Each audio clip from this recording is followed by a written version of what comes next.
morning. We're going to go ahead and call the meeting to order. Welcome to Senate Commerce Committee.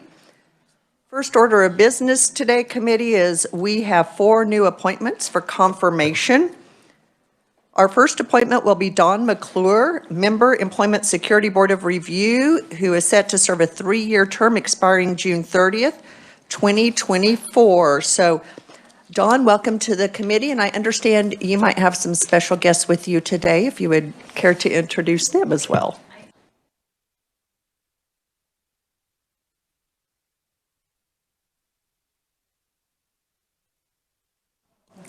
Welcome to the Senate Commerce Committee, and when you are ready, you may proceed.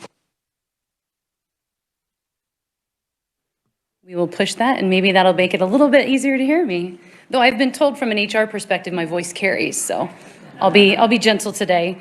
Thank you, Madam Chair, Vice Chair, Ranking Member, and members of the committee. As stated, my name is Dawn McClure, and I'm grateful for the opportunity to appear before you in support of my appointment to the Employment Security Board of Review. I'm a proud 6th-generation Kansan and a proud alum of Pittsburgh State University. And up until last year, I had been out of state building my career in corporate America. I currently do live in Lawrence, Kansas with my husband and my daughter. I am starting my 2nd year as the HR director with Kansas Athletics. Part of the reason I decided to make this change to Kansas Athletics was I really am at the point in my career where I wanted to share my knowledge, my background, my education, and some of the skills I've developed over the past 20 years with those growing members in the HR field. So really providing a service back to others is the main reason I wanted this experience and the appointment.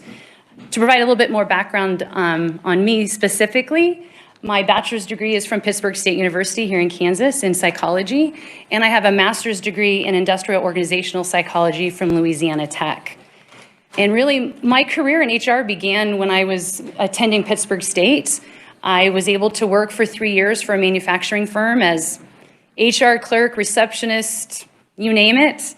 And during that time, it was my first exposure to onboarding employees, and also the exit process when an employee terminated.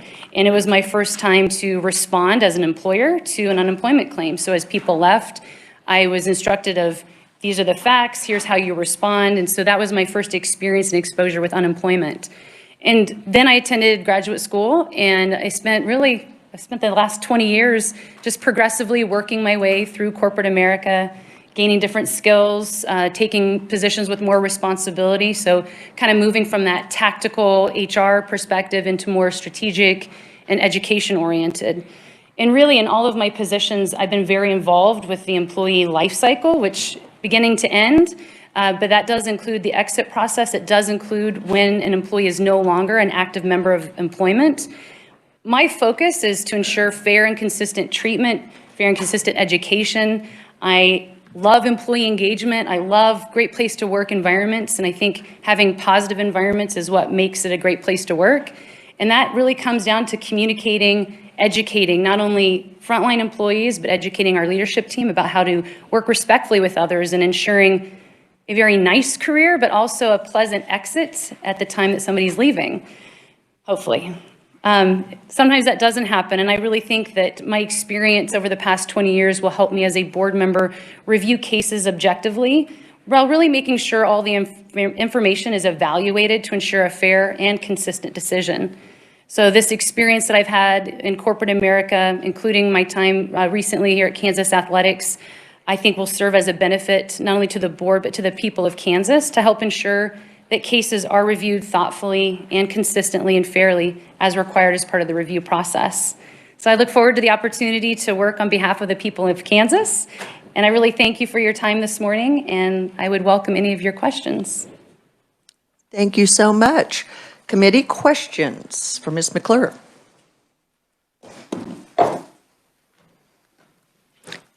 Seeing none, I would entertain a motion to move Dawn McClure, member, Employment Security Board of Review, to the full Senate for consideration.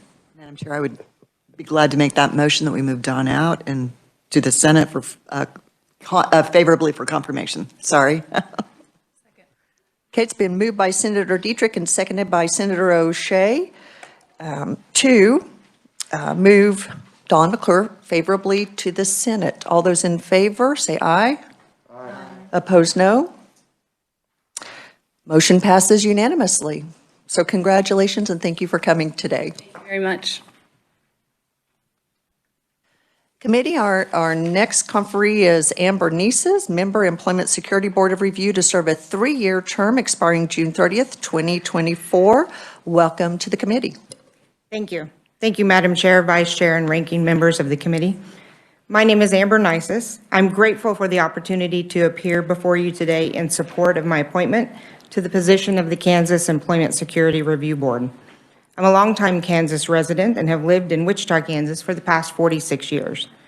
My education consists of degrees from Friends University in criminal justice, my bachelor's in criminal justice, and my master's in organizational development and HR. I also hold a certification from Sherm National for a Sherm Certified Professional since 2008. My career began before I received my master's degree while working as a director of religious education and substitute teacher for USD 259 in the Catholic Diocese of Wichita. I went to work for a large sheet metal manufacturer in 2007, and I received my first exposure to on-site traditional HR work as an HR generalist, working through a recession, economy downturn, and experiencing firsthand the process of laying off employees and moving forward with less resources. I worked very closely with frontline managers, employees, and executives. After leaving Metal-Fab, I went to work for a small insurance broker. During the very active years of healthcare reform and all the changes and challenges that brought to employers, I worked as the HR consultant for their clients. So during my time there, I worked for schools, government agencies, nonprofit groups, public and private, small manufacturing and construction groups as well, helping them manage personnel issues, employee handbooks, compensation, organizational structure, and the many facets that go along with managing several employees. More recently, I've worked for a large automobile retailer in Wichita as the HR director from their corporate office for 9 locations, from 200 to 300 employees I supported through the course of 5 years. The company or automobile industry has typically high turnover rates. It helped managers and owners navigate benefits, policies, work comp, and more, and the ins and outs of employee onboarding and offboarding and all that entails with it. I currently work for Airbus Americas in support of their engineering and IT functions across the United States. With this large global employer, the scope of my HR work has changed slightly, and I'm now partnering to departments and managers and employees alike, helping support and communicate and coordinate company programs, initiatives, and strategic planning. I have also been an adjunct professor of HR topics, most recently the Sherm Essentials of HR at Butler County Community Colleges. Previously, Friends University, I've taught staffing organizations, training and development. Southwestern College, where I facilitated Sherm certification as well. For the last 14 years, I've been an active member of Wichita Sherm, and the last 5 years an active member of the Kansas Sherm Board, helping employers and fellow HR colleagues navigate and support their roles as business partners in the community and the companies they support across Kansas. I believe I can bring a practical, realistic perspective to the Kansas Employment Security Review Board appointment to help navigate, Kansas navigate the area of unemployment. I think that my experiences working with employers, managers, and employees at all levels and within a multitude of areas would benefit Kansas and benefit the review board. I look forward to the opportunity to work on behalf of the people of Kansas, and I'm eager to address any challenges that might bring. Thank you for the opportunity to hear my voice today, and I'd be happy to answer any questions if you have any. Thank you. I apologize for mispronouncing your name. Any questions for Amber Nieces? Senator Dahl. Thank you, Madam Chair. It says here when you have families and such, you have Representative Highland. Is that Ron Highland? Yes. You said an uncle? It's a cousin. Pretty close to you. He is a third cousin on my mother's side, Hey, my grandparents. Colby, Kansas. He doesn't live in Colby, Kansas. Yeah. Not close physically, but If you're sending him cards, you're sending him to the wrong place. no, not sending him cards. Any other questions? Seeing none, I would entertain a motion to move Amber Nisus, Member, Employment Security Board of Review, to the full Senate for consideration. Madam Chair, I would be happy to make that motion to forward Amber Nisus to the full Senate for confirmation. Okay, we have a motion by Senator Dietrich and a second by Senator O'Shea. All those in favor of moving Amber Nisus to full Senate for consideration, say aye. Aye. And opposed, no. Motion passes unanimously.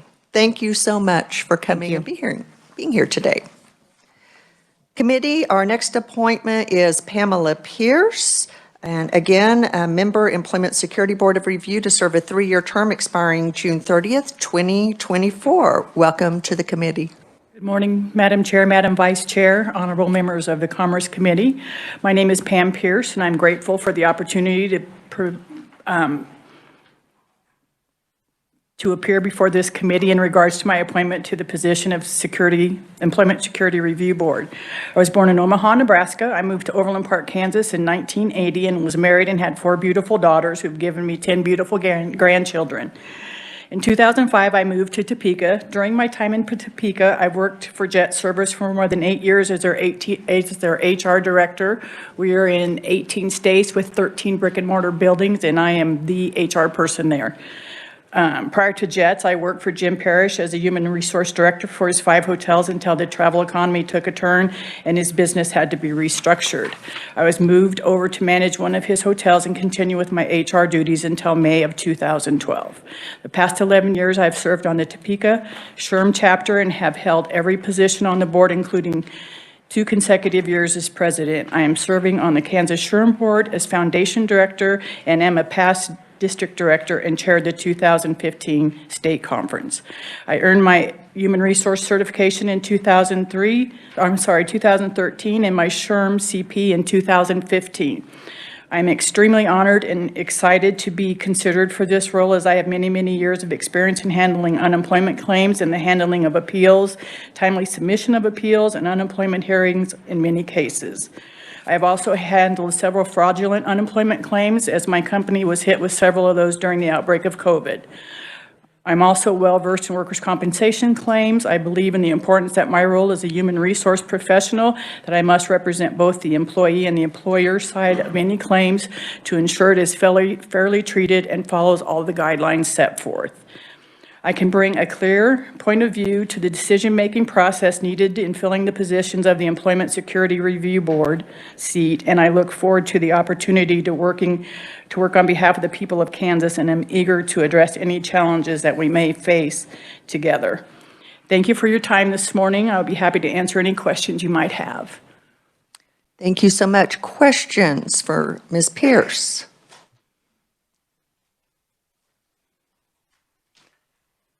Seeing none, I would entertain a motion to move Pamela Pierce, Member, Employment Security Board of Review, to the full Senate for consideration.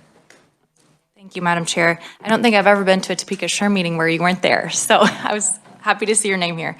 I move that we move Pamela Pierce to the Senate for full confirmation favorably.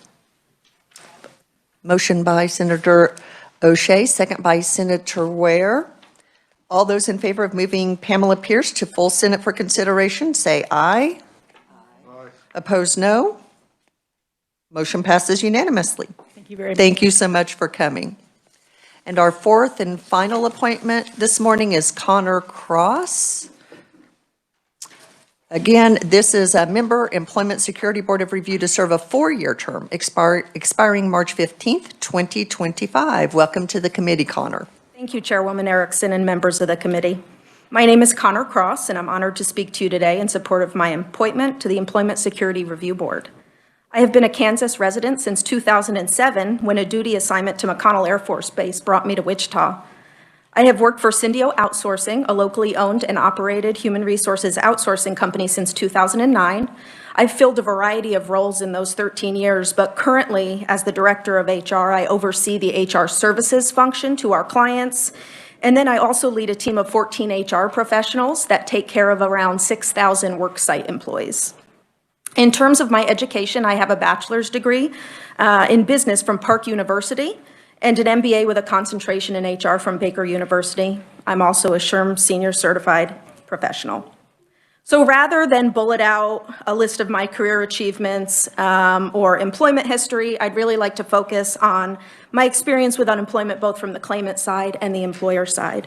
So like I said, I've been a resident of Kansas since 2007, but I was actually born and raised in New York. I was raised by a single mother who was a union plumber. And if that doesn't tell you everything you need to know about how I operate through life, there you go.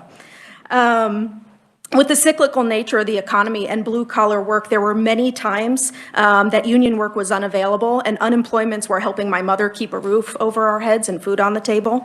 I remember going to the unemployment office with my mother when there were actual on-site unemployment offices to go to and waiting in long lines for her to apply and to also pick up her weekly payments. And I also remember when her benefits were exhausted and the union really tried their best to scrape together enough work for her so she could meet eligibility requirements if there wasn't a long-term position available for her. So fast forward to my adult life, starting a career in HR, I was at Syndio in my new position for about 3 months. I had just started, and my boss asked me, "Do you want to learn to do something new?" And so of course I said yes. She proceeded to put a stack of unemployment claims on my desk that were like due in the next 24 hours and said, "Here you go, let me know if you have any questions." Luckily, that is how I learn best, and that is also kind of how I operate. So that worked really well for me. But in the beginning, admittedly, my claims responses were terrible. They were vague. And they resulted in a lot of back and forth between Kansas Department of Labor and myself. So out of frustration and to reduce the number of calls and emails, I really dug into the state's unemployment statutes and regulations and learned everything I could to ensure I could respond appropriately on behalf of our clients. For 10 years at Syndio, as part of my HR duties, I was the sole unemployment administrator supporting our clients in managing their unemployment accounts.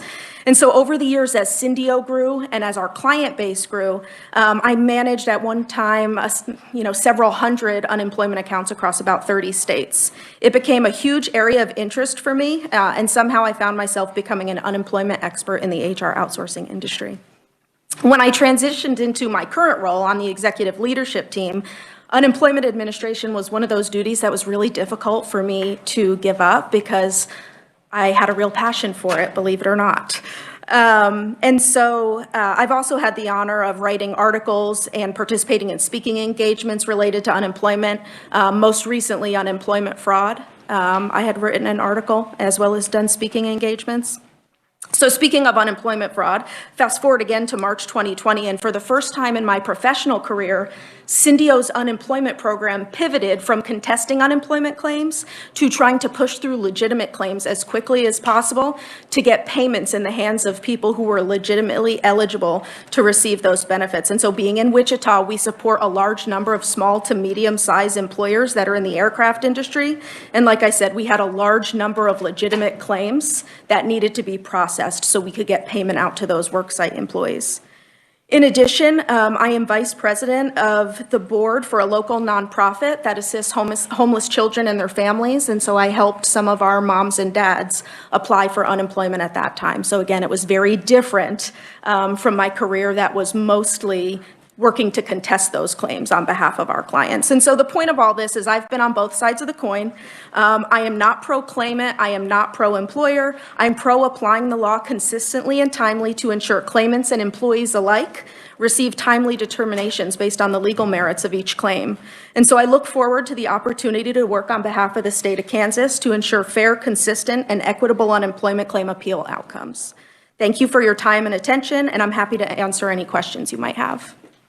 Thank you so much. Questions for Ms. Cross?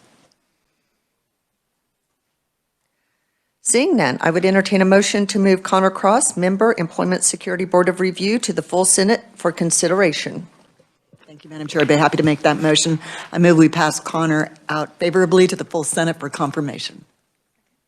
It's been moved by Senator Dietrich and seconded by O'Shea. All those in favor of moving Connor Cross to the full Senate for consideration, say aye. Aye. All opposed, no. Motion passes unanimously.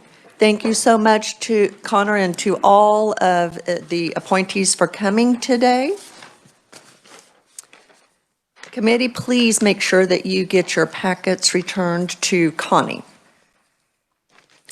With that, our next order of business is a hearing on SB 491, permitting workers' compensation benefits for first responders who suffer from post-traumatic stress disorder. We will open the hearing with a staff briefing from the revisor.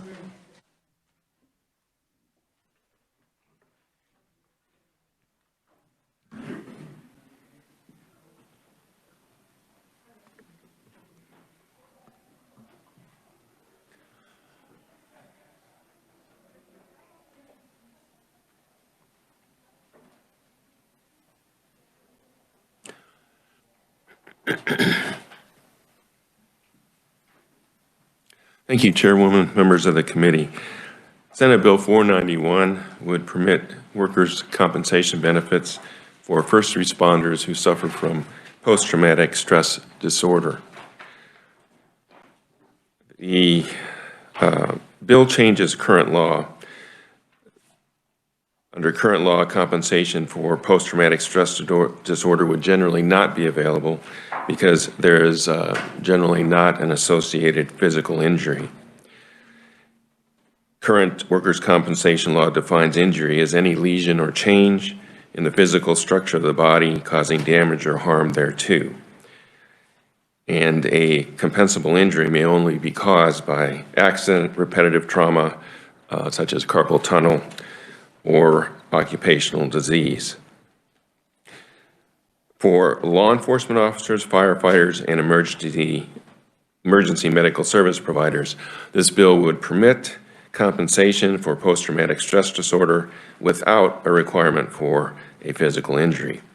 The PTSD would have to arise out of and in the course of employment or authorized service as a volunteer, and it would need to be diagnosed by a licensed psychiatrist or psychologist.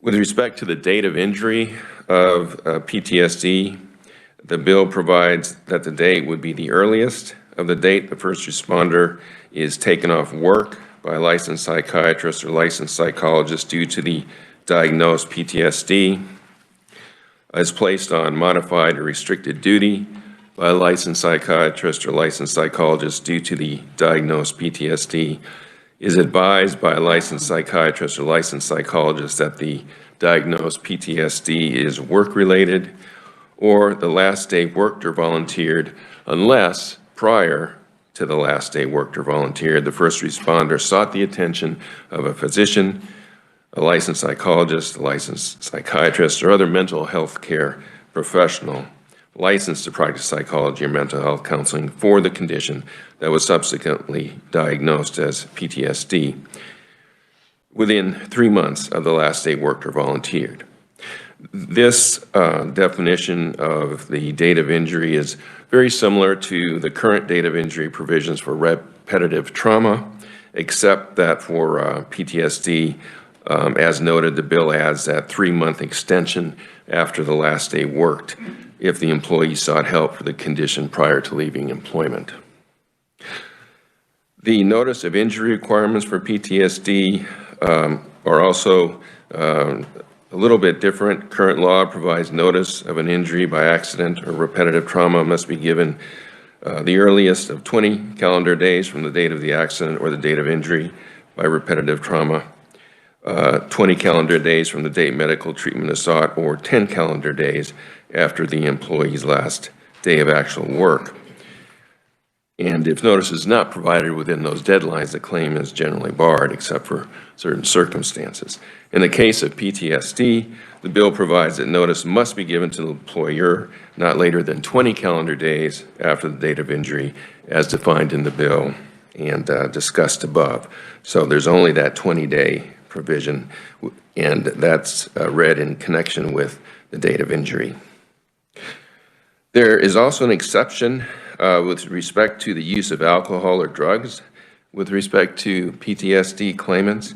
Under current law, an employer is not liable under Workers' Compensation Act where the injury or disability was contributed to by the employee's use or consumption of alcohol or any drugs. And the bill would change that just with respect to PTSD for first responders by by making the use of alcohol or drugs that's attributable to the condition diagnosed as PTSD, and in circumstances where the first responder enters into alcohol or substance abuse treatment or counseling ordered by the licensed psychiatrist or licensed psychologist who diagnosed the PTSD. Under those circumstances, the claim would not be barred for first responders for PTSD. Finally, the bill amends current law with respect to the definition of injury to include post-traumatic stress disorder. That's in Section 2. If passed, the bill would become effective July 1st, 2022. That's what the bill does. Any questions for our revisor? Senator Stephan, then Senator Holland. Thank you. Walk me through again the timing of the notice of the injury, Okay. please. So I guess there are sort of two aspects to that, because notice sort of turns on the date of injury. And the date of injury, You know, I'm sorry? you know where it's at in the bill? Yeah, it's on the Section 1, the first page.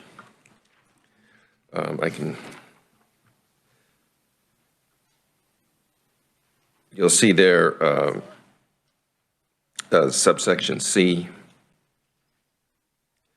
and to the bottom of the page, and then the first part of the next page. So for PTSD, for first responders, it's basically similar to the date of injury for repetitive trauma. It's either when you're taken off work due to the diagnosis of PTSD, you're placed on modified or restricted duty because of the diagnosis. You're advised by a licensed psychiatrist or psychologist that the PTSD is work-related or the last day worked. And with respect to first responders and PTSD, there's this 3-month exception if you sought medical help before your last day. Then if you're diagnosed within 3 months, then the date of diagnosis is going to be the date of injury. So that's the date of injury. And then with respect to the notice requirement, the bill provides that it's 20 days, 20 calendar days from the date of injury. Follow-up, Senator Stephan. Thank you. With a repetitive or an acute physical injury, a process is worked through where they're ultimately given or assigned a disability percent. Is there anything in this bill that would help a person understand what disability percent that post-traumatic stress syndrome would relate to? The bill does not address that, other than there is a reference to the description of PTSD per the DSM-5. Senator Holland. Thank you, Madam Chair. And maybe this is, I don't know if this is maybe Charles and research. Let me start, Charles. First question for you. What work comp version are we on? Remind the body, please, as far as the, I know we're on version 6, right? On the, So, yeah. what's that guideline called? DSM, I think diagnostic, I'm drawing a blank. I mean, just, remember what. okay, but anyway, we're currently on version 6, correct? Okay. So, Madam Chair, here's some homework assignments I have for Charles and maybe our legislative research staff here on the bill. Number one, I guess what I want to know is that I know Kansas workers on I believe the version 6. First thing I want to know is that basically are our EMS law enforcement, are they on the same version?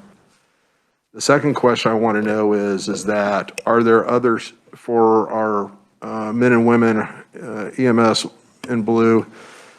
Do we know in other states, number one, what work comp guidelines they are covered on? And I also want to know, Madam Chair, of those, I want to know other states out there as far as if they have, basically if they take into account this PTSD. And if so, basically, for those states that do provide this PTSD consideration, what work comp versions they are on as well, too. That would be my homework question. Thank you, Madam Chair. Think any immediate response or, okay, we will expect that information. Okay, yes, Senator Tyson, then Senator Stafford. Thank you, Madam Chair. I would ask Charles, would you remind the committee as to where the definitions of first responders are?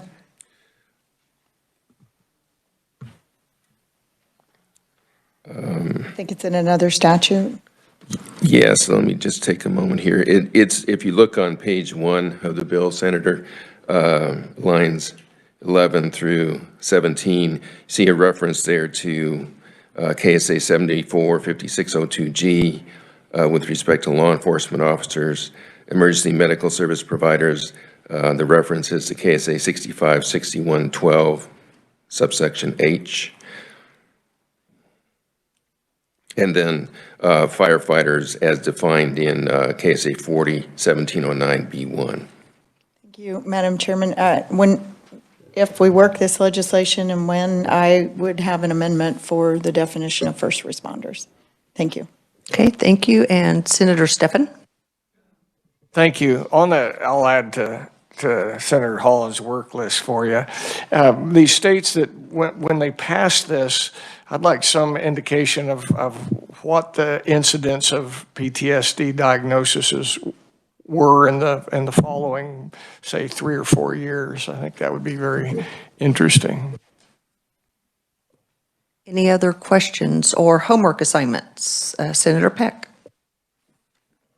Thank you, Madam Chairman. You mentioned something regarding the use of alcohol or substance, and I understand sometimes after a traumatic situation, someone may overconsume, and this legislation would not disqualify them from receiving the benefits if they were involved in some type of substance abuse. I'm not certain how that would be administered. If we've got someone who has in the past been picked up for a DUI or disorderly conduct or anything, and it could have been many years in the past, would that be a factor? How would that play in? I realize that they have to be recommended. I don't see the language right now, but they have to, a licensed psychiatrist or psychologist must order the treatment, but I guess I'm a little uncertain as to how that would play out if they had some type of past issue with drugs, alcohol, some type of substance. How would it be determined that they don't already have a problem prior to the post-traumatic or the situation? So it's possible some of the conferees might have a better answer for you, but, you know, it would seem to me that would be a fact question. You know, under current law, it's, you know, if the injury or disability was contributed to by the employee's use or consumption of alcohol or any drugs, and the statute goes on further. So, you know, that would end up being an issue that would, you know, have to be determined through the course of the claim. But the bill does provide an exception, you know, as you noted, Senator, you know, if the first responder did indeed enter alcohol or treatment or counseling, then that provision would not apply to them. Follow-up, Senator Peck. Thank you, Madam Chairman. I'm not certain I follow that. We trust that in the hearing from the proponents and possibly in working the bill, I or the committee will get a better understanding. It's just seems to be an area that could be certainly abused when they already had a problem. Thank you, Madam Chairman. Senator, so the issue, I'm sorry, Mayor. So the issue would be whether that prior problem, as you put it, whether that contributed to the PTSD. You know, that would be the issue that would need to be resolved. And, you know, I guess the medical professionals, you know, would weigh in on that. Okay, seeing no other questions for Charles at this point, we will move on to our proponents. Committee, we will hold questions till all of the proponents have had a chance to testify, and then we'll open it up for questions. Our first proponent is Scott Kirkpatrick. And in the interest of time, we're going to limit each conferee to 3 minutes so that we can hear from everyone and get our questions answered. But Scott is with the Kansas State Lodge Fraternal Order of Police. Welcome to the committee, Scott.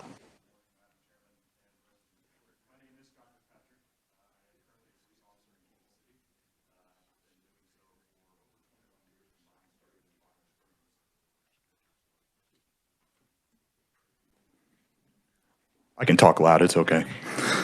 I'm also a peer support team member, founding member of our peer support team, and I respond on critical incidents that our officers are involved in Kansas City. I testify today on behalf of the over 4,200 members that we have throughout the state of Kansas. Senate Bill 491 intends to provide much needed mental health services for our law enforcement and other first responders in the state of Kansas.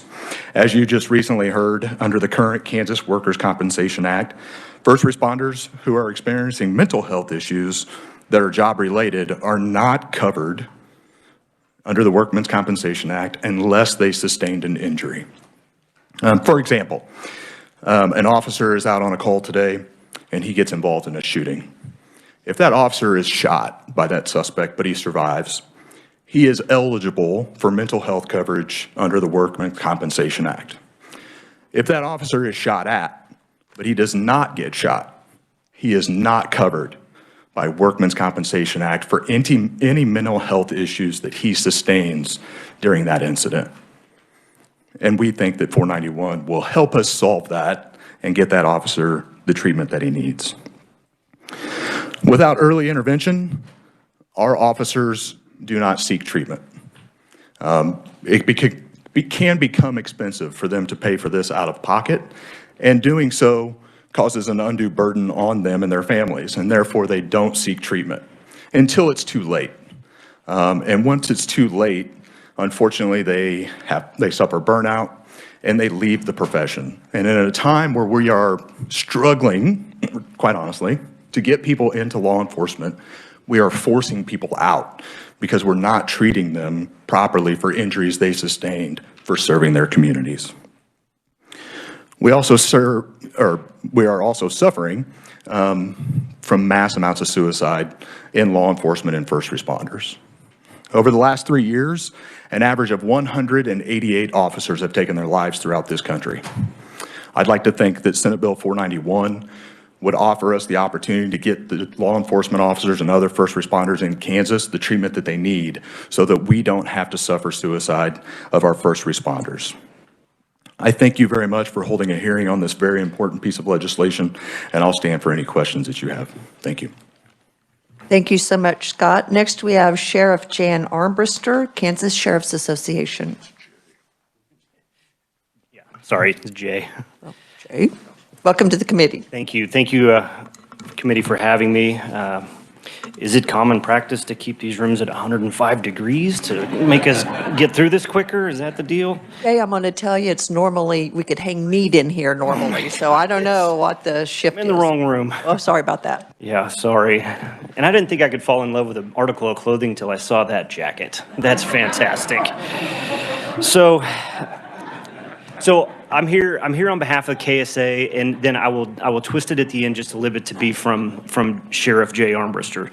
So I am Sheriff Jay Armbruster, Douglas County Sheriff's Office. I've been with the department since for 23 years, born and raised in Lawrence.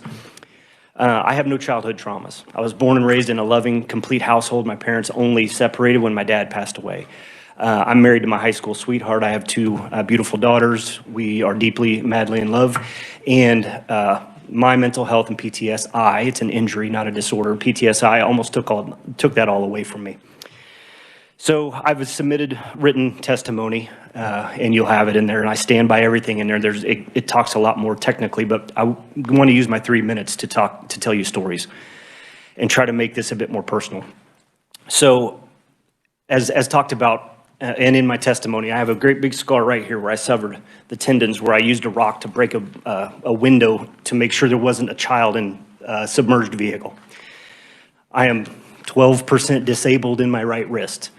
However, my wrist is fine. It doesn't bother me at all. But when I talk about traumas, I think in there it even says, if it arises out of and in the course of your duty. Every trauma I've ever experienced has been behind this badge. So when we say you're eligible for workman's comp because you've cut a tendon, I get my payments, I get my paperwork, I get the treatment I need. But when I go in and say, I don't feel good, they're like, oh, I don't know. I don't know if we can do this. So we, as law enforcement, are suffering under our own culture of toxic masculinity. We've always had the get back in the saddle, you got a job to do, suck it up, get out there. And that's not wrong. It was true, we did have stuff to do. But we have churned out a generation of broken, angry, unhealthy, retired police officers. And I only say police officers because that's what first responders, but especially police.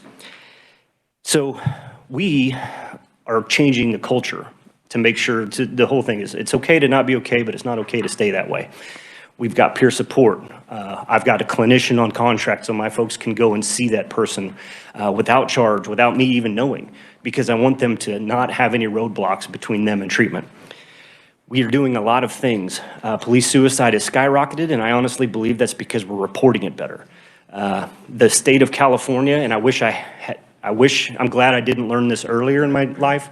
The state of California had a rash of officer-involved crashes that resulted in fatalities where they would find a patrol car buried in a bridge pillar at over 100 miles an hour with no brakes, because that officer knew that he could get his full retirement, his family would get his full benefits, it would be considered an in the line of duty death. And then all of a sudden, they had 5 in like 3 weeks. Officers just killed themselves. If you could you please wrap up? Oh. Yeah, sure, 3 minutes. Oh, no, I've got all kinds of stuff left. All right. Sure, you'd appreciate it. Here, I'll tell you this. I can't go into details of a story, but I'm going to tell you this. I worked a case in a neighboring county where I helped him, and first time in my life I've ever had nightmares. And I was in the home following him as he did these horrible things. And this case is still in front of the courts for this young man to get the death penalty. And I will tell you this. I'll give you this sentence. A baby in a suitcase in a creek. Okay? That's what's in here. I had a best friend growing up named Ryan. One day I got a phone call, and I had to go to his house, and I had to tell him that his son had committed suicide. Ryan screamed at me, begging me to be a liar, but he knew I was telling the truth. And what I can tell you is that traumas are layers of snow on a roof. In and of themselves, they are not a big deal. But when you start stacking them up, that last one was the one that blew my house of cards over.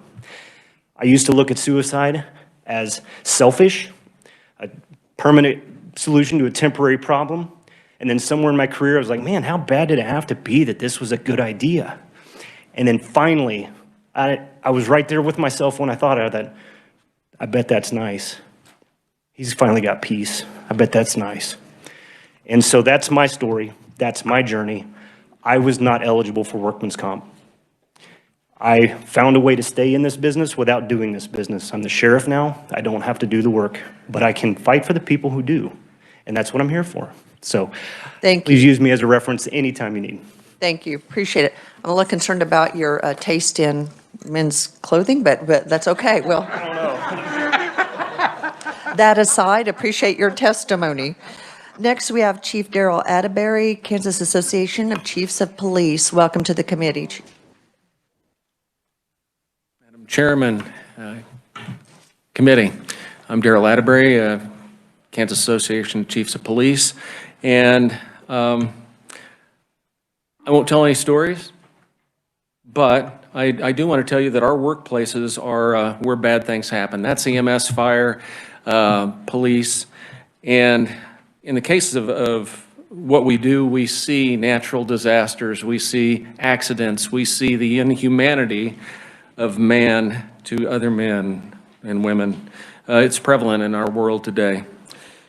Over the last decade or so, the National Association of Chiefs, the International Association of Chiefs of Police, the Police Executive Research Forum, the U.S. Department of Justice, the COPS Office, the National Action Alliance for Suicide Prevention, and others have brought about officer safety and wellness.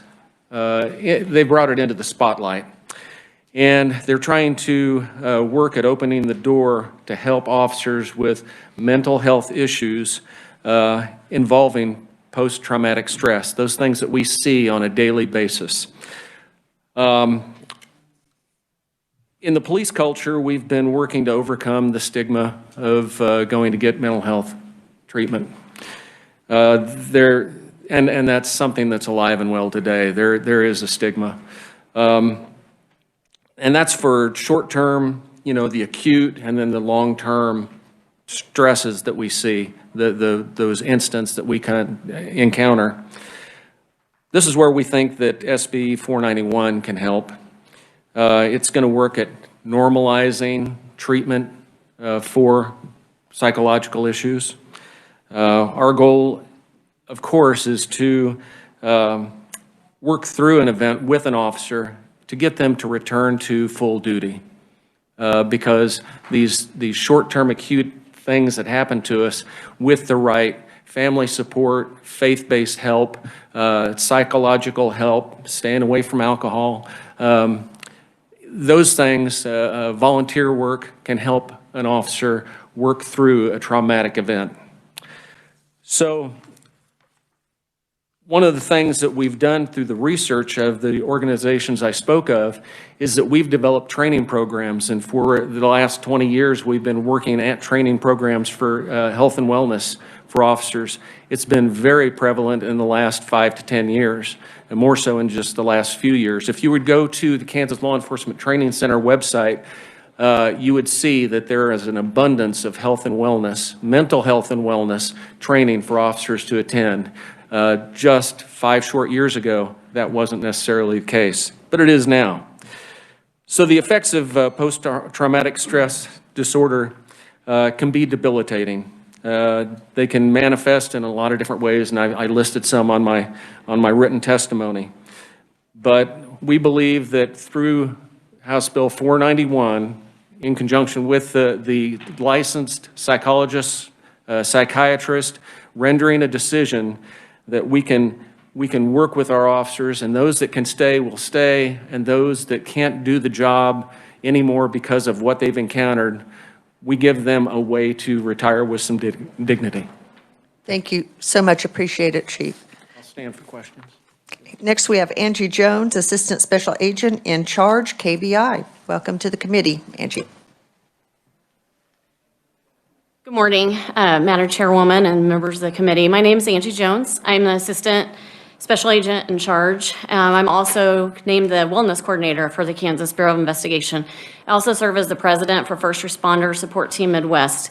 So my day-to-day job is working with folks that are suffering from symptoms that sometimes equal PTSD.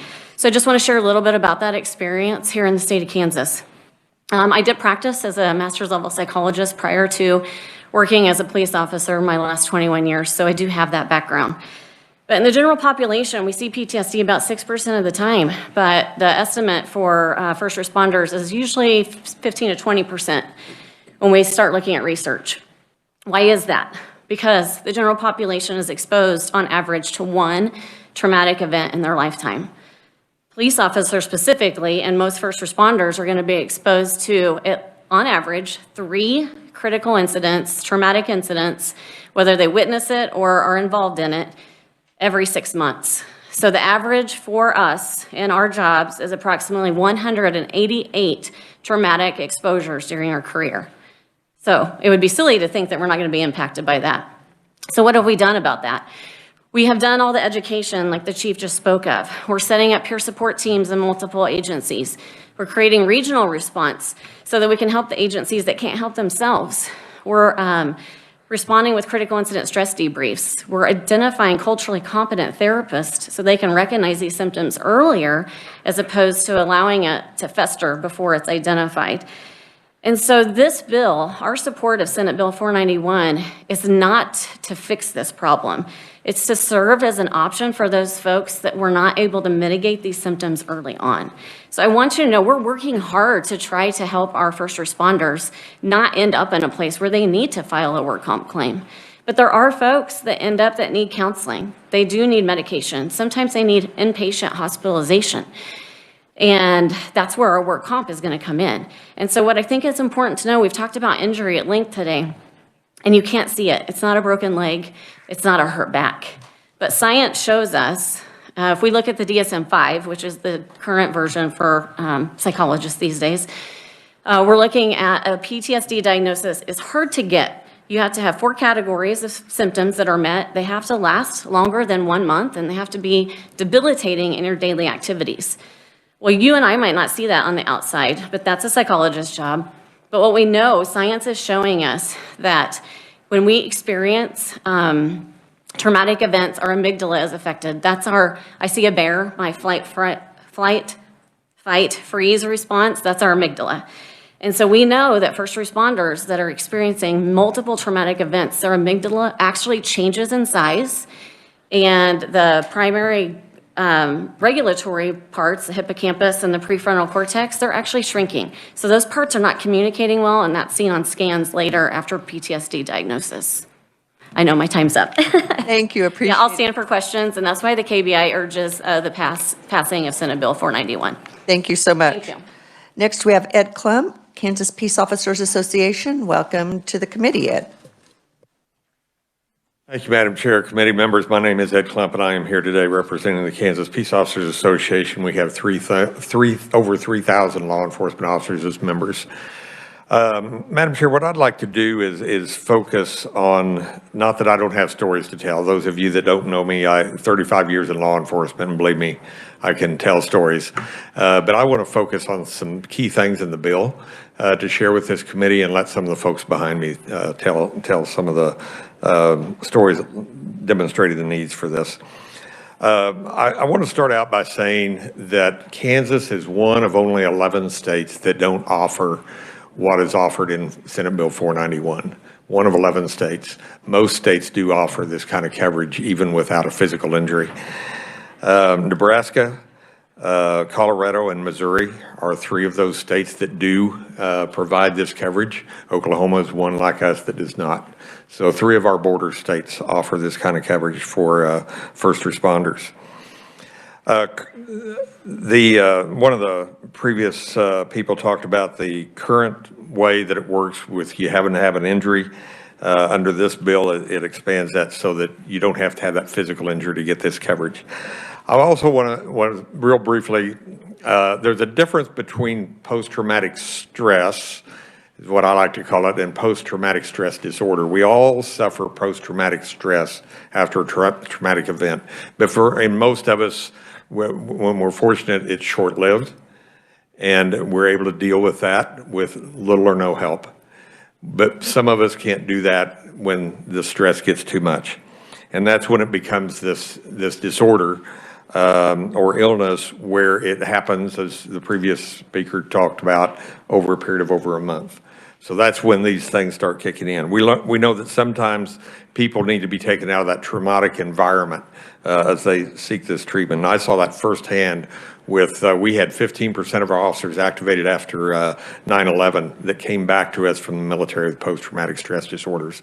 And we were able to work with the military, and those would not have been covered in this bill, but we worked with the military and got every one of those back to full duty, and they finished their career with the police department. So some of the things I want to point out is, first of all, in section 1, everything I'm going to talk about is on page 1 of the bill.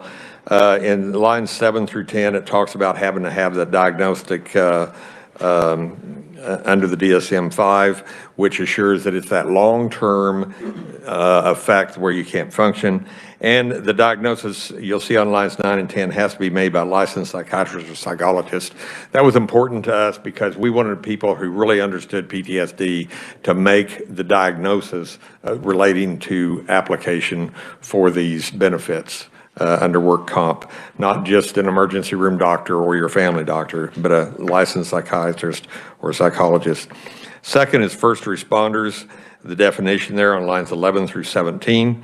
And you'll see that that is all frontline people that are actually going out in the field and seeing this. And the last one, Madam Chair, is line 19, arises out of and in the course of employment. They have to make their case that their PTSD has arisen out of their employment.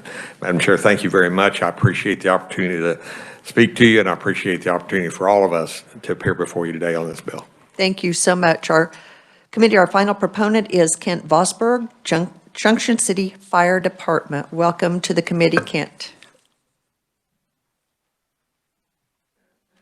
Thank you. My name is Ken Vosberg. I also serve on the board of directors for the Kansas EMS Association. I am the EMS chief for the Junction City Fire Department. In the last 25 years, I've been working in EMS. For 20 of those, I've been working on the fire service as either a volunteer or a career firefighter. I want to highlight my personal battle with post-traumatic stress that we're here for. We started out like everybody else, happy, healthy, normal individuals. We took a job and to help people, and that's what we wanted to do. We go on calls every day, and at the end of the day, we're fortunate in EMS and fire that unlike our law enforcement partners, we have the opportunity to sit down on the tailboard of the apparatus or around the kitchen table at the station, and we can communicate and we can hash out some of our feelings. And if that doesn't work, then we can pull in our peer support teams. And if that doesn't work, we can pull out our EAP program and we get our 2 free visits. And I pulled out one of those 2 free visits and I said, you know what, I got a problem because I've seen a whole lot of dead people. Because you do this job over years, you see some nasty things. And they're not 1,000 yards away. When you're working in EMS, you're touching people and you're face to face with them. And so you're literally watching death coming into them and you're fighting death. And you're doing everything you got to keep death away, and we're battling it. And so I pulled the EAP card and I said, I need help. So I went to the counselor and I said, this is my name. This is what we're doing. I need help. And she said, okay, you're my first responder. Kind of tell me what your week is like. Before we get into what you're here for, tell me what it is like. So just like I did you, this is what we're here for. This is my job. This is what we do. And before I even got to why I was there, she was crying and ran out of the room. So how do I get help when the person I'm coming to get help from cries and leaves me? That's the problem I got. My file was left open because she couldn't finish the visit. So I was not allowed to go somewhere else to get help. I was in a catch-22. I can't go forward, I can't go backward. I was stuck. I had friends, colleagues that were struggling. I had a friend in Colorado that said, I'm at the end of my rope. What do? I think I'm going to kill myself. And we both made it agree. If you can make it till tomorrow, so can I. One day is what we got to give. So we both made it one more day. The next day, he didn't make it. He couldn't go on. I made it one more day, and I decided I have to make it the next day. So my only choice was I had to start running to burn off the crazy. And that's what I did. But not everybody has that. We have to have things because not everybody has the tailboard conversations the group conversations, the ability to get help. We have nasty things that we see, and having a hug at the end of the day doesn't make all those demons go away. Mr. Busberg, thank you so much. Appreciate your testimony. And committee, that is the last proponent that we have coming before us. I will draw your attention to the written-only proponent testimony in our packets. With that, questions? Senator Dahl. If you would restate your name, please, for the record. Thank you, Senator. I was talking to our conferees, but appreciate that clarification. Scott Kirkpatrick. Yes, sir. During your testimony, you said that a person had to be shot at. How about people that we've been hearing just that sees it? You don't have to be shot at to qualify for this, do you? Correct. That was just a single example of how an injury would relate. Yes. I wanted to make that clear. Thank yes. you. Other questions? Senator Holland. Chair, I have quite a few, so if anybody else wants to ask questions first, I need to jump in. Okay. Senator Tyson, if you would allow, Senator. I do have a quick question. I don't know which conferee would like to address this, but I've been approached by a couple of sheriffs, and they would like to see dispatchers included as first responders. Would there... Absolutely. Okay, thank you. I've been working on it, and I would like to amend this bill, but I don't want to offend anybody by that amendment. So I'd just like to make sure. Thank you, Madam Chairman. You're welcome, and that was Sheriff Jay Armbruster. Senator Holland. Thank you, Madam Chair. And so let's just go ahead and just, if I could speak with Mr. Kirkpatrick, please.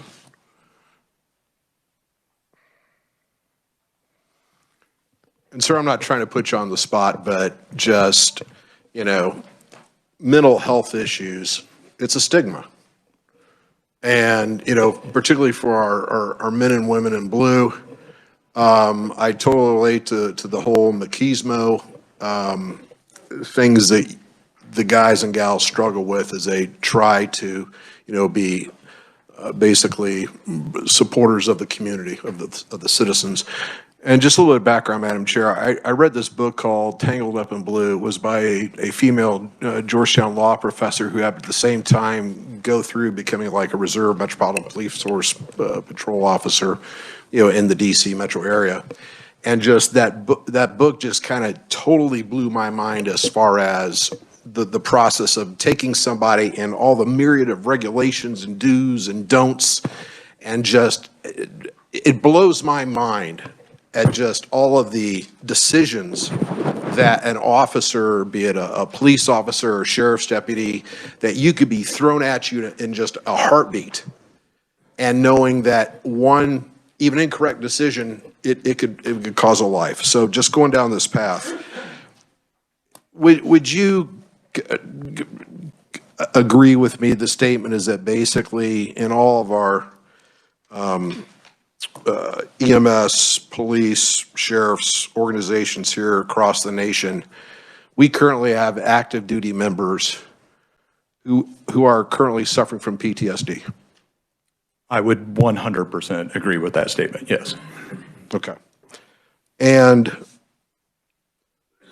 I guess when I look at a bill like this, I guess what I'm wondering is that it sounds like it's kind of benign that if this were to pass, then the officer, he or she, could come before their supervisor and said, hey, I think I've got a problem.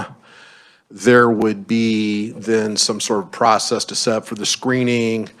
And if independent whatever validation were made, then there would be the ability to get workman's comp identified due to PTSD without having there be a physical injury, correct? That's correct, yes. Okay.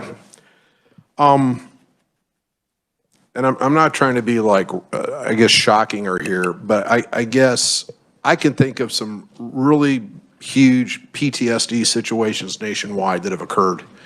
I just want to get your thought on this. The whole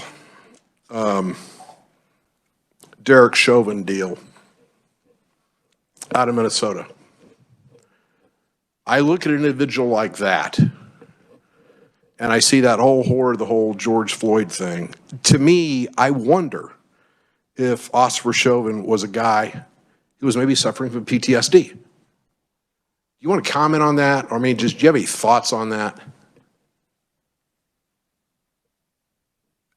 I think it would be tough for me to make that assumption. I see where you're going with that. I don't really know enough about Chauvin. I guess we could make that assumption. I feel more comfortable saying that if we have officers in the state of Kansas that you and I both agree have PTSD undiagnosed, and they are currently out there answering the call, is there a potential for bad things to happen because they can't seek treatment due to, kind of as you were going, their bravado, their A-type personalities? They don't want to let people know what's going on with them. So they haven't sought that treatment. They don't want to pay for it out of pocket. They can't get help, even though it occurred while they were working. Is there potential for something bad to happen? I would say yes. You know, not specific to Mr. Chauvin, but in general, I feel comfortable saying yes, something bad could happen. Okay, and so not to put you on the spot, but just as your role of fraternal order police, are you a currently active serving officer? Yes. Okay, so would it be fair to say that within your own ranks, that the men and women you work with, you would suspect that some of the current active duties that you work with, they have possibly PTSD? I feel comfortable saying yes. Okay. So let's take it to the next step. If these active duty officers are out there with PTSD, do you worry about the long-term ability for them to perform their duties properly and how that might potentially adversely impact you as a fellow officer and or a citizen? Absolutely. I think that as Angie Jones spoke to, you know, I'm fortunate in Kansas City that we have the resources where we have developed peer support team programs, and we have great cooperation with others in the metropolitan area, that we work in a peer support network where we can work with those individuals and try as uneducated policemen to help them and further those people and get them the little help that we can get them. However, we know that this state is pretty vast, and in the rural areas, they don't have that opportunity to do those things, number one. And number two, those are just the people that we kind of recognize may need help. I mean, there's probably somebody answering a call right now in my city where they're struggling, but there's no indication of that, and they haven't let anybody know. So we try to catch those we can, but of course, there's going to be those that sneak through the cracks, and that does concern me. I don't want to see them ruin their lives or their families' lives. As we heard, I don't want to have a story of a policeman taking his life on the job.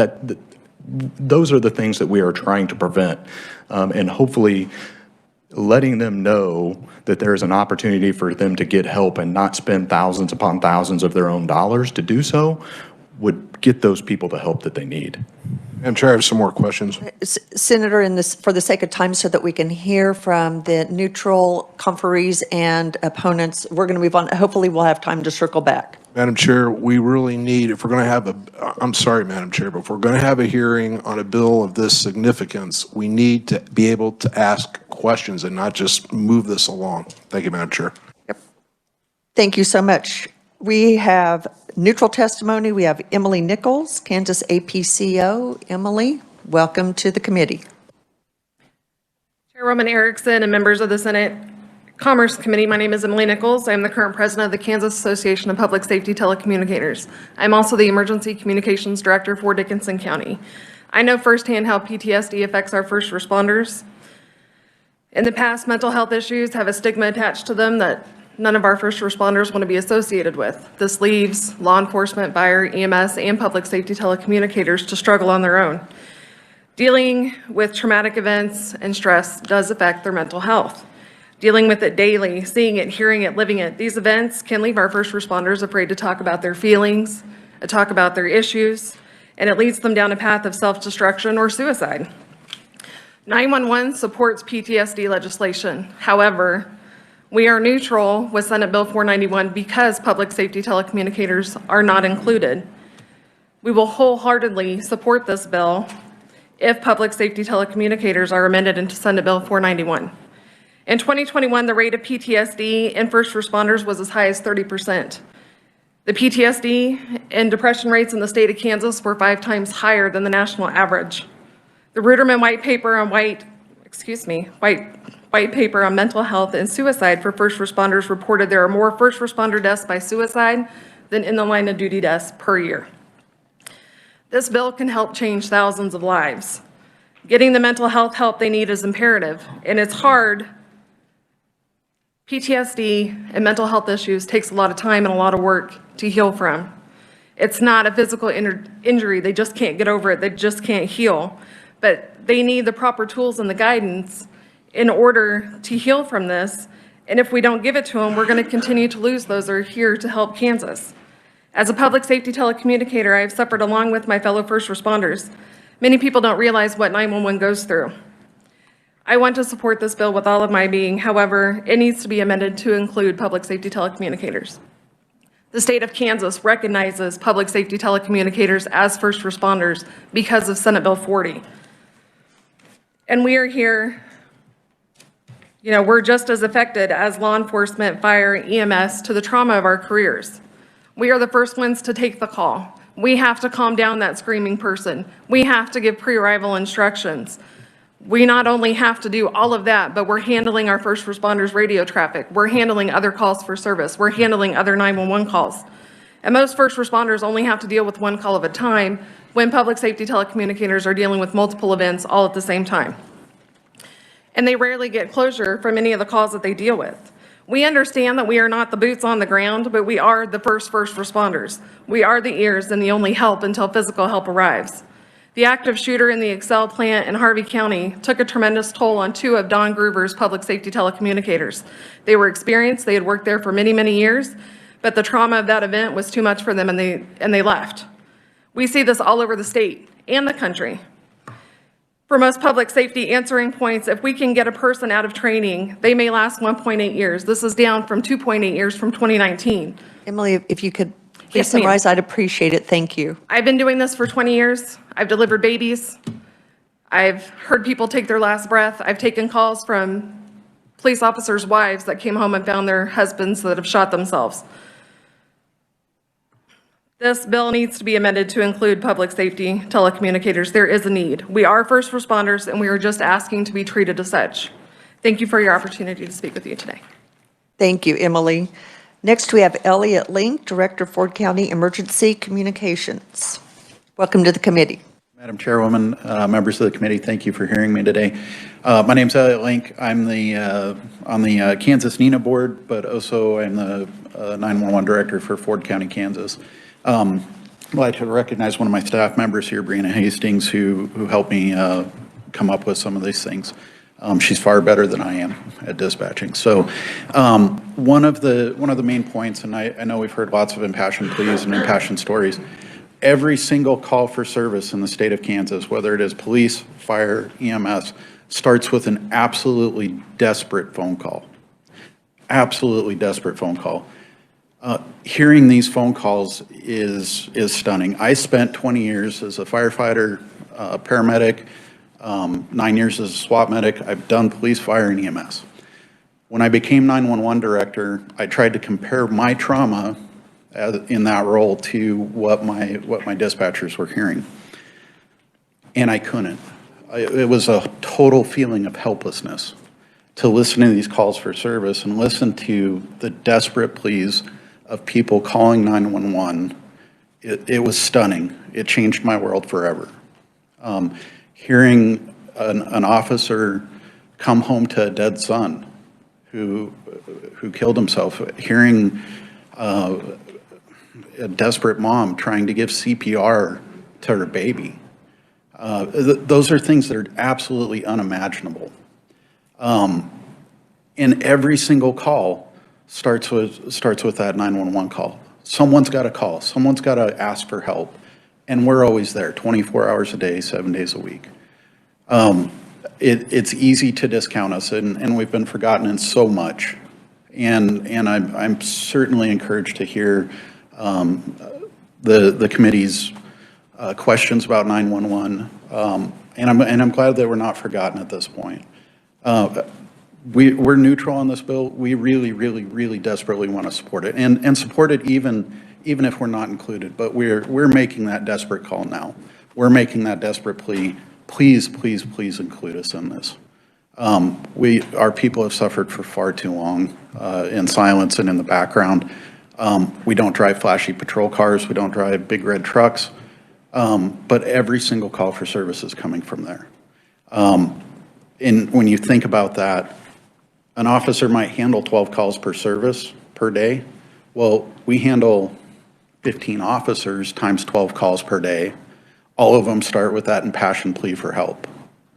The situation is beyond what that person can handle intrinsically with the skills that they have. And they're calling us looking for any sort of instruction or answer or hey, just, yeah, we've got someone coming. I thank you for your time. Thank you so much. And committee, that is the end of our neutral testimony. Any questions for Emily or Elliott? Senator Holland, Senator Tyson, then Senator Holland. Thank you. I would just like you to thank you for coming testifying. I didn't realize you were testifying for dispatchers or telecommunicators. I think it's very important that we do amend this bill and include you in it. Thank you. Senator Holland. Thank you, Madam Chair. I have some questions for the, let me just go with Emily, I guess. And I do want to echo Senator Tyson's comments. I definitely want to see dispatchers in on this deal. So a question for you, Emily, and I'll be very brief. Kansas is a right-to-work state. Are you involved in the hiring of dispatchers? Yes, sir. Or evaluating them? Yes, sir. Okay. Have you ever just proactively put as part of your screening maybe some PTSD testing to understand what's coming in the door to do this dispatch work? Not testing necessarily. That would take a lot of time and money and energy to put together. It's not like the mental health screenings that law enforcement gets. It would be completely different. So we do go through a lot of questions and gauging of how they answer those questions, who can sit through an interview and be asked, if your loved one called and was shot, would you be able to handle that? Now, whether they tear up or not, or they lock up, that does make a difference. Madam Chair, one more question, please. Yes, Senator. Thank you, ma'am. And just, that was a question I wanted to ask the law enforcement folks. And my next question would be do you do any proactive PTSD screening of your active dispatchers just to be sure they're okay? Or is the assumption that at some point when they reach a tipping point, they're going to reach out for help? I do take a proactive stance with my department. Now, the other departments in the state, I cannot say for sure, but I do make sure that my staff is okay and can handle that next call because they have been ostracized from critical incident stress debriefings before. Have you ever, one more, Madam Chair, and then I'll be quiet on this one. Okay. Thank you so much. Seeing no other questions, we will move on to opponent testimony. First, we have Dinah Cox on behalf of Kansas Security for Human Resources Management. Welcome to the committee. Thank you, Chairman Erickson, and the rest of the committee members. I appreciate you. You have my written testimony in front of you. I just want to bring up a couple of things. We are not in opposition of providing PTSD services to our first responders. That is not what we're opposed to. These people deserve better. Workers' compensation is a broken system. It's the best we got. It's not good. It is providing a way to get workers back to work, but most of the time it's at medical maximum improvement, which means they are permanently disabled. That's not what we want for our first responders. We want something better. I have given you in my written testimony another option, and it is from the state of Ohio. You may like or dislike the state of Ohio, but it was an idea, and I think these people deserve better. If you think that we need to do something fast, and this is the fastest way to do this, let me tell you that there are some things that we also don't think needs to be included in the bill, but is not addressed currently. And those are, as Senator Peck started to mention earlier, Pre-existing conditions. What are they? Are they going to be allowed? Are they not going to be allowed? There are some questions with that.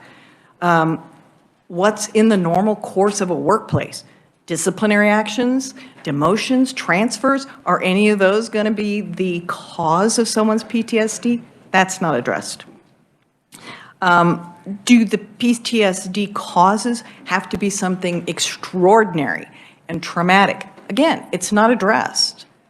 I'm not saying that we don't believe that PTSD exists. It does. I'm not saying that we don't support our first responders. We do. But we need to know, if this bill is going to pass, that there are going to be some things included in this bill that are going to protect them and the people and the organizations that they work for. And then lastly, we want to make sure that at some point there's a way to keep from expanding this out, because many organizations, whether they're private organizations or public organizations, have very little chance of PTSD ever coming into their organization. And that will not dissuade the insurance companies from saying, oh, but it could, so we're going to include you in the extra charges for PTSD. Because, it could happen. True. Anything is possible. But we as Kansas Sherm just want to make sure that we're approaching this in a very good way. These people deserve better than we're giving them. And workers' compensation is not the law to do it. I stand for any questions. Thank you so much. And committee, our final opponent testimony is Eric Stafford, VP Government Affairs, Kansas Chamber, and Dan Murray, Executive Director, NFIB. Welcome to the committee, Eric. Thank you, Madam Chair and committee members. My name is Eric Stafford, Vice President of Government Affairs with the Kansas Chamber. Told Dan I'd go ahead and handle this because I felt like it'd be weird if we both stood up here together. Really, after consulting with our attorneys who practice in this arena, they really laid out 3 areas as to why PTSD treatment should remain under health insurance, the private health insurance plans, or the group plan associated with the employer for these individuals. Those 3 areas are patient privacy, and then availability of providers, and then the third one is expediency of care that will be able to be summarized after hitting up on the first 2 points. Patient privacy, workers' compensation is not subject to HIPAA like health insurance, and so if this is going to be turned in as a workers' compensation claim, the employer and the work comp system will need to go back and look at all psychological records of the individual to ensure that the workplace incident, as noted in testimony, I think Mr. Klump pointed out, current law states, and this bill reiterates that that PTSD would be compensable if it arises out of and in the course of employment. So that is consistent with other workplace injuries. What is not consistent is just the nature of PTSD. What incident created the issue with the individual, and what injury or workplace incident resulted in the claim. So patient privacy is the first issue. So concern from the attorneys about digging into those backgrounds of the individual to determine whether the workplace incident made this case compensable or a case compensable. Second one is availability of providers. There are not very many mental health providers that take work comp claims. So again, reiterating, keeping these individuals through health insurance and ensuring that they can get coverage when there are not many practitioners or not many doctors that will accept these claims. And that goes to expediency of care. The third concern is that doing all of this background researching and the time that it will take to perform the due diligence in the discovery process will slow down the ability for these individuals to get treatment. And getting treatment for mental health issues is very, very oftentimes, as you heard from the proponents today, very time sensitive. And turning this into workers' compensation, to Dinah's point, is going to slow down that treatment because of the background work that goes into the process of when a claim is actually filed. So with that, Madam Chair, I'll wrap up. Be happy to answer any questions, but I think those 3 points are the kind of the highlights that we'd like to point out today. Thank you. And committee, as you know, this is the last day to work bills. We have 2 bills to work before we adjourn, so we will limit questions. But are there questions for the opponents? Senator Holland. Madam Chair, are you implying we're going to work this bill today? No, we will not work this bill today. Okay, you can get it laid over, right? And we can, okay. So I had questions for both opponents, but if somebody else wants to go first, I don't want to be seen as picking the time. We'll both come up. Okay. Senator Holland. Next to Dinah. No. Very good. So Dinah, thank you for being here today. I'm curious, talk to me about Sherm. What is Sherm's mission in the role of the corporate world? Are they kind of supposed to be like the bridge between employees and management? We are the bridge between employees and management. We try to, it's a very fine line to walk between keeping the employer or the company, solvent, because you can't work without employees, but you also have to have employees that are doing a great job. So you have to also advocate for those people. So yes, we are the bridge. Okay, and just so I understand then, Diane, once again, thank you for being here. Did you say you had a solution to this problem? I don't have a solution. I am proposing that you take a look at one through the state of Ohio. They have, actually, the firefighters and the police pension fund folks put together an idea back in fall of 2021. And it's a very interesting idea. It's certainly worth a look. Did you reach out to the proponents about that? Have you engaged them at all in that? I have not. I have not had time. I just learned about this bill late last week. Okay, thank you. And Madam Chair, I have some questions for Mr. Stafford, please. If you can make it extremely quick, please. Oh, come on. I had a whole bunch of fun questions for him. This is a fun bill. Please make it very quick. We have 2 bills and we need to work. Oh, okay. So Eric, talk to me about just the short-term operational hits to your charter members. If this goes through for our officers in blue, how does that affect the bottom line of your charter members directly? I think that you'll see a statewide increase in work comp premiums. Why is that now? Explain that. You're expanding liability and workers' compensation, and it's an insurance factor. They calculate. Your chambers are private sector. How does what's going on in the public sector affect your charter members? Help me out with that. Well, but I don't think that maybe I'm wrong, I don't think that all public entities are self-insured, and some use private carriers to insure their plan, and those private carriers will increase premiums to offset their risk on that specific pool. So those private carriers here, are they in opposition to this bill? Is that part of who you're representing today? I'm representing all of our membership, Senator. Okay, but those insurance carriers would be part of your membership then, is that correct? We have some insurance carriers. I don't know if we have any work comp carriers. I know we have the main healthcare, Aetna's, United's, Blue Cross Blue Shield. Okay, so I guess I'm seeing a hard time of why you guys are excited about this. Let me go down this path then. Do your charter members have a fear that if we start basically allowing PTSD and non-physical injuries to be compensated through work comp, that there's going to be growing public pressure to have this thing happen in the private sector? I think it's just overall concern on the impact of work comp premiums to the state. Okay, and then a final question. If we were to work this bill, obviously, we're on version 6. Would your mind, does this open us to possibly the legislature sign them, want to go back to version 4?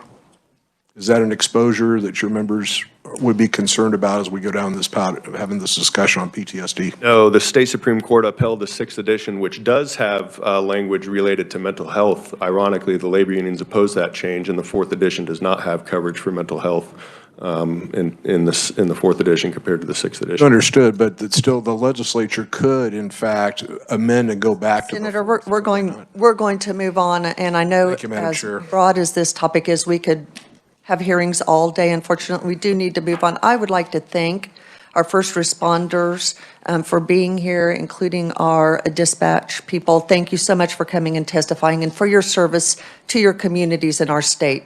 Thank you. Next committee we are, and I will close the hearing on Senate Bill 491. Next, we are going to work Senate Bill 493. Charles, if you can give us a very brief overview of 493.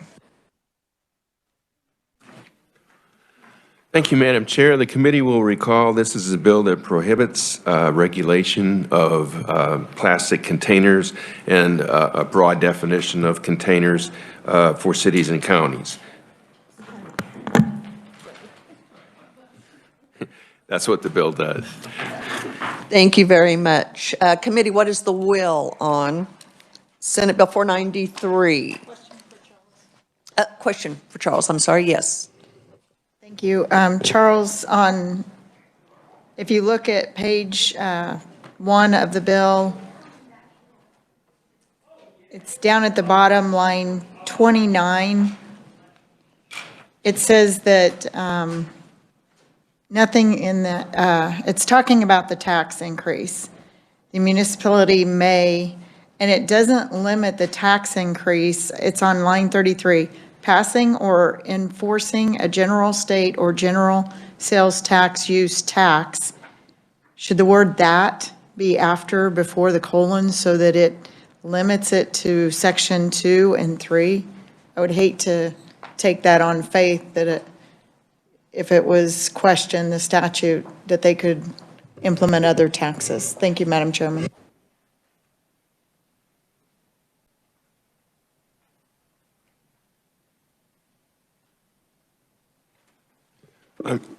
I apologize, Senator. I'm looking at line 33 and 34, and what was your suggestion to add that?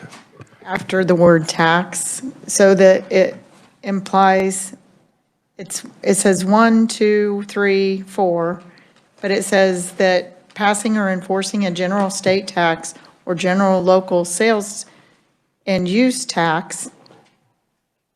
So the way it reads, that means they could pass any that they want, and there's other restrictions in other statutes on those. So I think, I don't know what the language should be, but I'm afraid that could open it up and not be consistent with other statutes. Senator, I don't really, certainly the language could be changed, if you'd want to do that. I guess there is a reference to nothing in this act on line 31. So in my mind, that would sort of be a reference to the restrictions that are discussed in this bill and not a general. Right, what I'm asking is, there are current restrictions on sales tax for local governments. They can only go to, a county can go up 1%, a municipality can go up 3 points without coming to the legislature. Could this be interpreted that they could forego, if a judge was only to look at this portion of the legislation on a local tax, would this allow them to go over and above the current restrictions?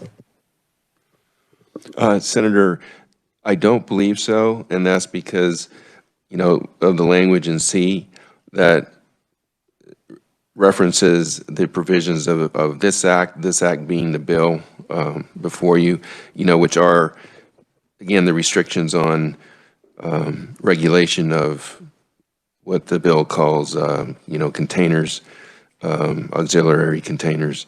So I don't believe that the reference to a general state or general local sales and use tax would be construed in a broad way to actually override, the provisions in tax law that you are referencing that restrict, those restrictions with respect to percentages and other general provisions. I think the way it's phrased, it would just refer to the regulatory provisions with respect to the containers. So in the concept there would be that, you know, a municipality could indeed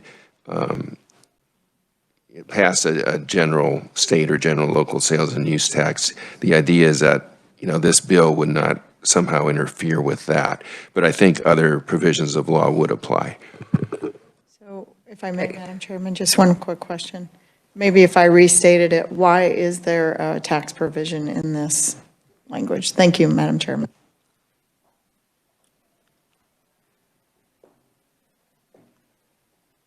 Charles? So I think possibly the reason that the proponents wanted that provision in there is because there is a provision in the bill that prohibits specific taxation of the use, disposition, or sale of auxiliary containers, and you can find that in section 2, the first page there, lines 22 to 25. So because of that specific restriction on taxation, perhaps there was a view that putting in a provision that made it clear that the bill was not seeking to otherwise, you know, prohibit or restrict a general state or general local sales and use tax was useful. Thank you. And before we will have further discussion if needed, but let's see if we have a motion in a second before we spend more time. So Senator O'Shea. I move that we pass Senate Bill 493 favorably for passage. Okay, it's been moved by Senator O'Shea, second by Senator Holland. Okay, further discussion on the bill. Senator Tyson? So thank you, Madam Chairman. I just refer back to a gun bill that passed a few years ago, and there was legislation in two different places, statute changed in two different places, and since it was not consistent, a judge chose to rule in one manner.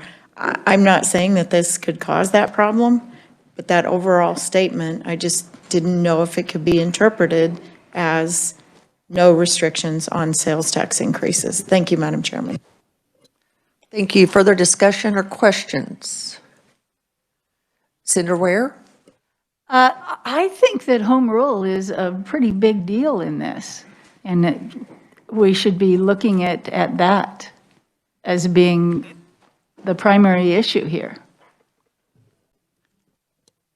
Okay, any other comments, questions? Senator Peck? Thank you, Madam Chairman. I understand where Senator from Lynn is going, and I understand the questions. I would suggest, for brief discussion, that we strike number 1, C1, and then renumber accordingly. That would take out that wording, passing or enforcing a general state or general local sales and use tax. That may or may not eliminate the concern, but that's, so I will just make that motion. We'll see where it goes. I'll make a motion that, and I'm sorry I do not have a balloon, but it's pretty simple, just striking line 33 and 34.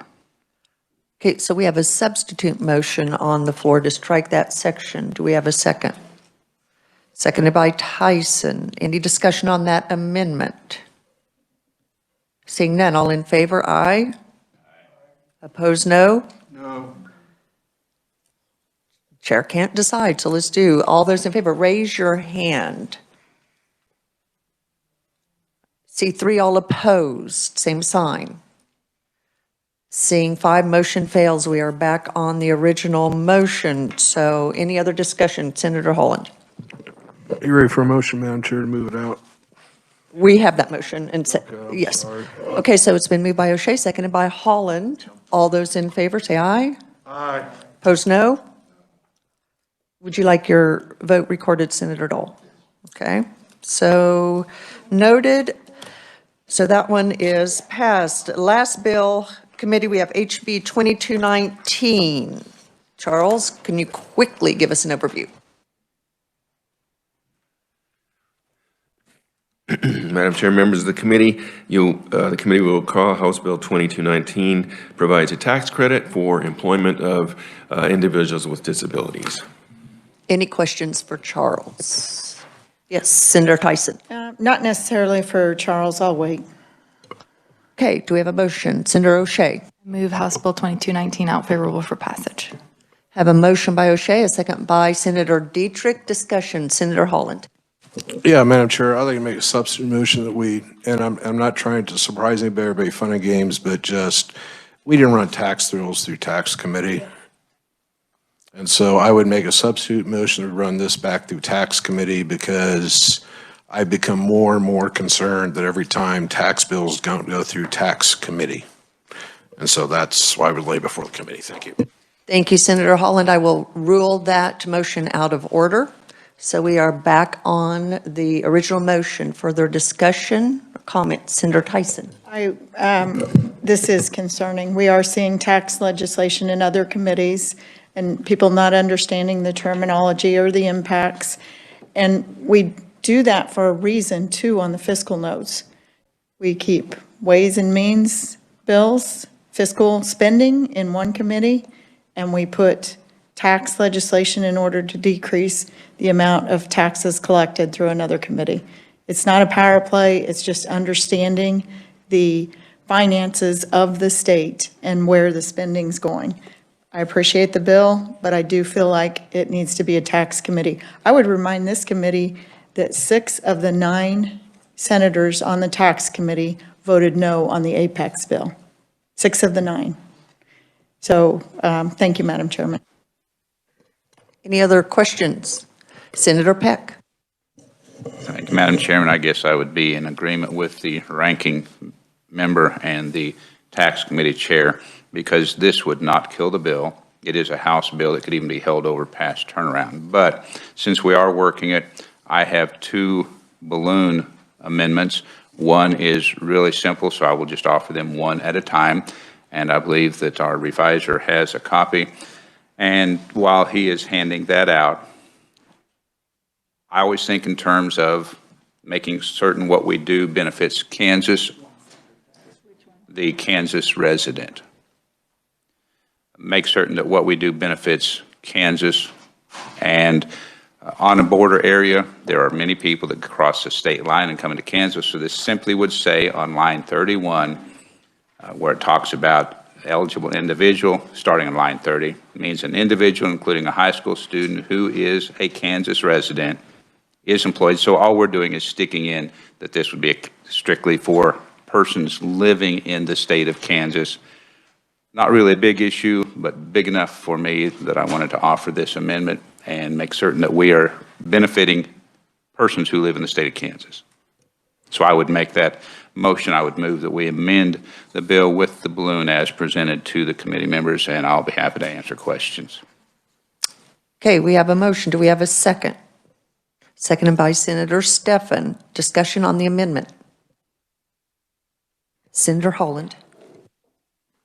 Okay, Madam Chair, so carry the motion, how do we determine if somebody is a Kansas resident? How are we going to figure that out? Senator Peck. Thank you, Madam Chairman. They have a Kansas address. Okay. It doesn't specify that in the bill, but a person who is filing a tax return, they put an address on their return. Follow up, Senator Holland. Okay, so when the employer is going to get this benefit, correct?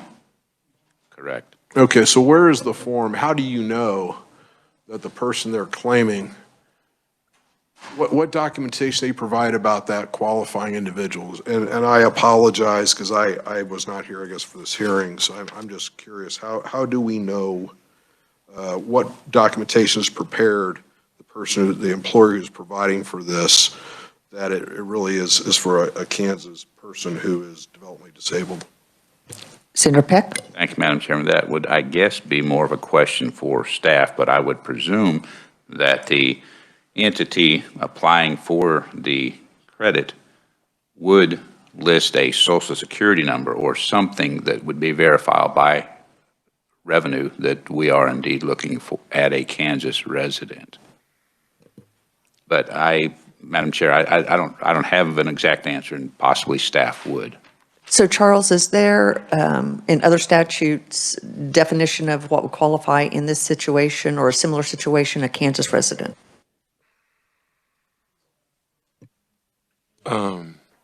So I guess with respect to in general, I think applicants for employment need to provide identification just generally. The second thing is that there are provisions in this bill that pertain to the provision of information both to the Secretary for Aging and Disability Services and also to the Department of Revenue, Secretary of Revenue, to be able to run the program. So I think that answers, does that answer your question, Senator Peck? Thank you, Madam Chair. I'm not the one with the question. I was deflecting the. Senator Holland, is that, yes. Okay, so let me tell you what, I will stand down on my objection to any amendments on this bill. I think where I'm going to go with this is, I would suggest the committee that we vote this bill out unaltered. I'll support it going to the Senate floor. I'm going to make a motion to take it back to tax. Or if I become more comfortable with between then maybe I might have some amendments and maybe we could offer amendments on the floor and not do this like last second fly specking when we're past our committee time. I don't have a good feeling about what we're doing right now process-wise on last-minute amendments without, now, Senator Peck did present a balloon, so he is obviously in order for his amendment, but I would just suggest that maybe we just work it that way, but leave it to the will of the body, Madam Chair. Thank you. Appreciate that. So we do have a motion by Senator Peck and a second by Senator Stephan. Any other discussion on this amendment? Seeing none, all in favor, say aye. Aye. Opposed, no. Motion amendment carries. You have another one, Senator Peck. Thank you, Madam Chairman. I do, and our revisor has that. It's on page 2. It lists in the legislation several different taxes that entities pay, and I want to make certain that they are just using this tax credit toward one, because an insurance company, for example, will pay an income tax, and they will also pay a premium tax. And other entities could pay an income tax and a privilege tax. So this balloon is designed specifically to make certain, don't know that this is a big issue, but I'd rather have it in statute than not, that they are only taking a credit against one of the taxes they are paying, whether it be income or privilege or premium, not more than one. And so that would be, I'll hold down on a motion for just a little bit unless you want me to make it at this time. Make it, let's go. Okay, well, I would move that we amend House Bill 2219 with the balloon amendment that I handed out to the committee members, or was handed out to the committee members. Okay, we have a motion by Senator Peck, second by Holland. Any discussion? All in favor, say aye. Aye. All opposed, no. Motion carries. We are back on the original bill. We do have a technical amendment, I know, from Charles real quick. Madam Chairman? Yes. While he's handing that out, a question for Senator Peck. Senator Peck, will you take a question from Senator Tyson? It would be my honor, Madam Chairman. Thank you, Senator Peck. Would you consider an amendment that it requires the resident to be a U.S. citizen? Thank you, Madam Chair. I thought about. Senator Peck, that's okay. Leave it alone. We'll just let it go. Okay. Thank you.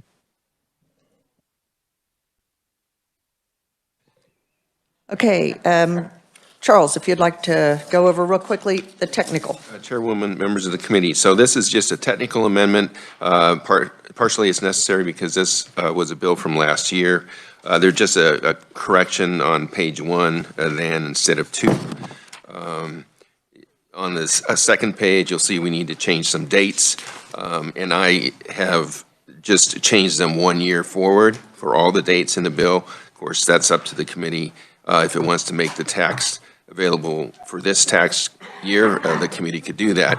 But I've just changed all the dates 1 year forward. There's just some changes in wording. Page 2, page 3, again, we just have some changes due to the fact that this bill was from last year, so it changes to dates. There is one provision there at the bottom. It's a little bit different, and that I just put that in there because just to make sure, and maybe Senator Tyson can weigh in on that. So I just wanted to make sure that if tax credits were earned in tax year 2027, that they could be awarded by Secretary of Revenue, even though the bill sunsets on January 1st, 2028. So those are the technical amendments. Senator Tyson? Thank you, Madam Chairman. We heard from the Department of Revenue this morning that legislation that starts at tax year 2021 is very difficult for the Department of Revenue at this point. It increases a burden. I noticed on line 11, it says for tax years 2021 to 2026. And I apologize, I don't have your amendment in front of me. Did you say 2022 to 2027? Yes, so the technical amendment would change that to 2022 through 2027. I would advise that you check with the Department of Revenue, but from testimony that we heard this morning, that should be workable. Okay. Any other discussion on the technical amendment? Do we have a motion? Actually, yes. Thank you. Madam Chairman, this is a new program, though, so that is a different responsibility for the Department of Revenue. I do think you need to check with the Department of Revenue. Okay.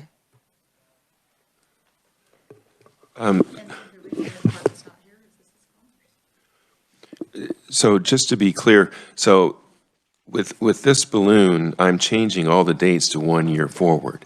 So it would be, the tax credit would be in effect for tax year 2022, not 2021. I understand. Senator. Thank you, Madam Chairman. You are creating this is a new program, though, for the Department of Revenue, so I cannot speak for the department and will not speak for the department on the burden or the feasibility for implementing. Thank you. Thank you. Do we have a motion? On the technical amendment? Yes. Madam Chair, I move that we approve, is this technical amendment number 3, or just call it technical amendment? That's The fine. technical amendment is presented favorably. Okay, we have a motion by Dietrich and a second by O'Shea to approve the technical amendment. All in favor say aye. Aye. Opposed, no. Amendment carries. Any other amendments? Seeing none, we do have a motion by Dietrich and a second by O'Shea to pass this bill out favorably as amended. All those in favor say aye. Aye. Opposed, no. And that motion carries. Committee, I just want to take a second to thank our staff for all their hard work. In the last few weeks, it's been a lot, and I appreciate them so much. I appreciate your indulgence today. My apologies for running late, and with that, we are adjourned.